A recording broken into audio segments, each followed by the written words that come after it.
copyright protections expire on a number of well-known books, films, and musical compositions. That includes works like All Quiet on the Western Front, Peter Pan, and the Marx Brothers musical Animal Crackers. But one work that's entering the public domain on 2024 is getting a lot of attention. CBS News senior business and technology correspondent Jolene Kent has the story. It's a simple early rendition of perhaps the most recognizable cartoon character ever created. The 1928 animated short Steamboat Willie marked the film debut of Mickey Mouse. And Minnie, too.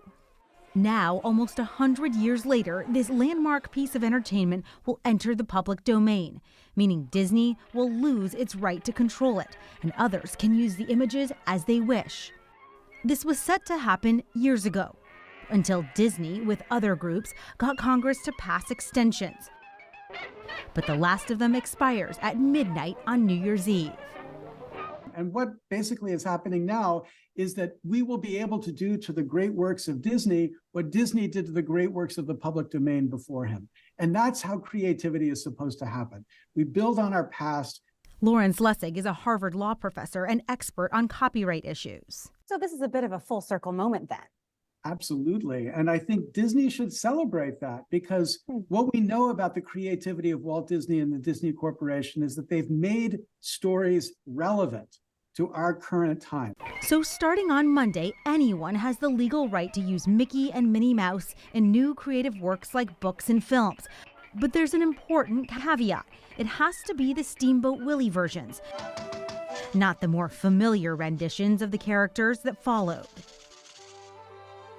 What are the limitations? What are you not allowed to do? You cannot use the characters in a way that misleads consumers into thinking that Disney has produced or sponsored your product. Jennifer Jenkins teaches at Duke Law School, specializing in intellectual property and the public domain.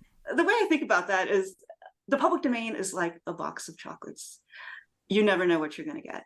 A case in point, Winnie the Pooh. Winnie the Pooh, Winnie the Pooh. He walked out of the 100-acre wood and into the public domain 2 years ago, when the original literary work lost its protection. And that led to this.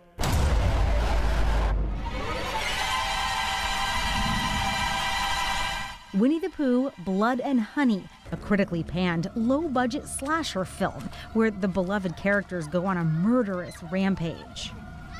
Blood and Honey was buzzworthy because of the shock value, because it grossed people out. But in the long run, our culture gets to decide what kinds of public domain reuses have enduring appeal. Disney is the poster child for just how valuable the public domain is. If you think about their beloved movies that we've all watched, so many of them are based on public domain works. We've got The Lion King and Frozen and The Little Mermaid and Sleeping Beauty and Snow White. I could go on. And so that makes this moment deeply symbolic and highly anticipated, because Mickey Mouse is the emblem of both of those tendencies. Steamboat Willie is getting lots of attention, but in recent years, copyright expirations have become routine.